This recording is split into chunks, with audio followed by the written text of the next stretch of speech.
Salut les petits gnous, c'est Galga.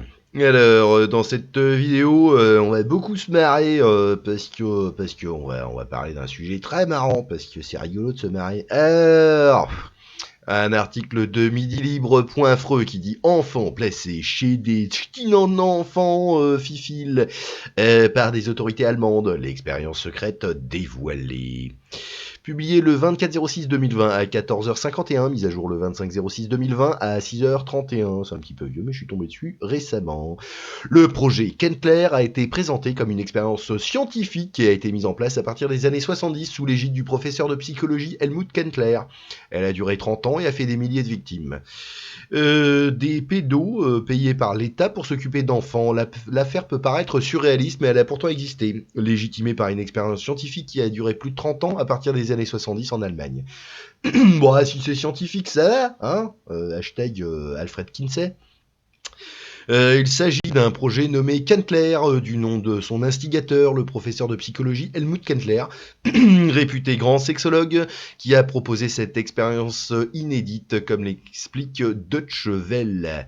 Les pédophiles des parents aimants. Peut-être un peu trop même.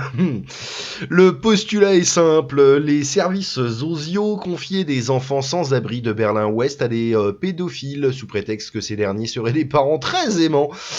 Et en plus, il a été démontré que certains recevaient une allocation de garde régulière. Le sexologue a toujours argué que les rapports sexuels entre les enfants et les adultes étaient inoffensifs. Deux victimes sont sorties du silence. Le scandale a véritablement éclaté lorsque deux des nombreuses victimes ont décidé de révéler l'affaire au grand jour, il y a quelques années. Marco et Sven ont alors décidé de porter plainte. Un premier rapport sur cette expérience a été publié en 2016 par l'université de Göttingen. Les chercheurs ont mis en exergue que le Sénat de Berlin voulait laisser cette affaire sous le tapis. Une pédophilie acceptée, soutenue et défendue.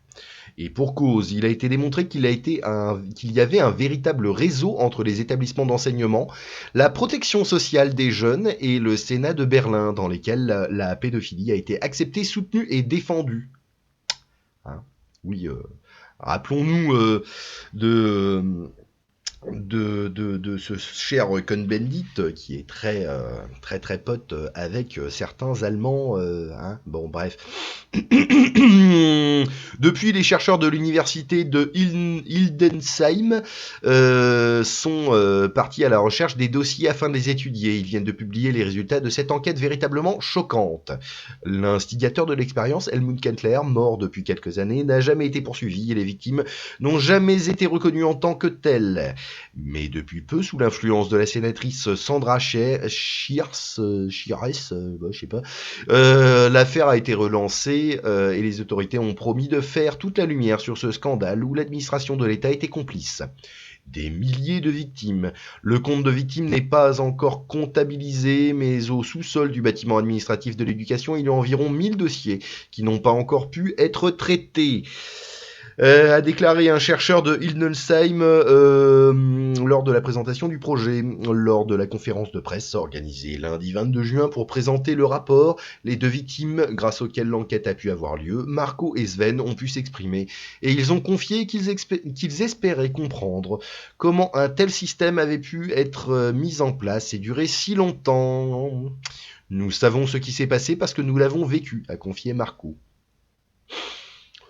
Voilà, on s'est bien marré, hein. Ouais, on s'est bien marré. Bon, allez, si ça vous a plu, hein, bisous, vous savez quoi faire.